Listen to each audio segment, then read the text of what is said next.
Hey Michael, here's your CV lighting controller. It's a small box, has four CV inputs, and each one has a knob, USB power. It takes a mini USB, which I'll ship you, and this plug is for the LED strip, which looks like that. So this plug is an 1/8" stereo jack, and I added a female connector on the strip. So depending on where you want to mount it, you can just get an extension, like an aux cable, an 1/8" to 1/8" stereo cable. So if you need 12 feet, no problem. If you need 6 feet, no problem. If you end up moving your setup, you can easily expand it. Here's a strip of LEDs. These have kind of like cut lines, so if it's too much, you just cut it down to whatever you need. That's not a problem. You can cut it down. You can also extend them if you need more. It's not a big deal either. With no CVs patched in, you have a color mixer here. So red, green, blue,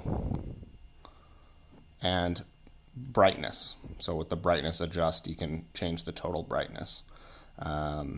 So we can see, we can turn down the red, turn down the green, and now we just have blue. We can turn that total brightness down. You've got green. You can start mixing colors to get teal or even pure white or whatever you need. As soon as you patch in a CV source, the knob above it turns into a attenuator for that CV. So if we turn all these down, we've got red. If we patch in an LFO, we can see that it's changing. We can play around with the wave shape. This is just a ramp LFO.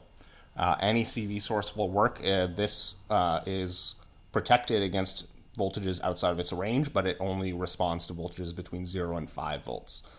So you don't have to worry about what you plug into it, but different sources will behave differently.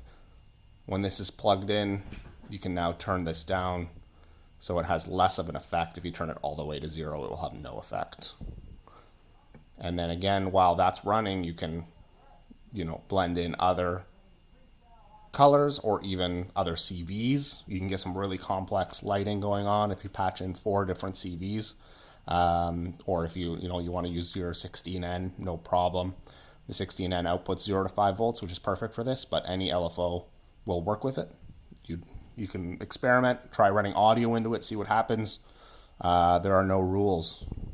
If you turn everything up, you'll get pretty close to pure white. There it is. That's it. Hope you like it.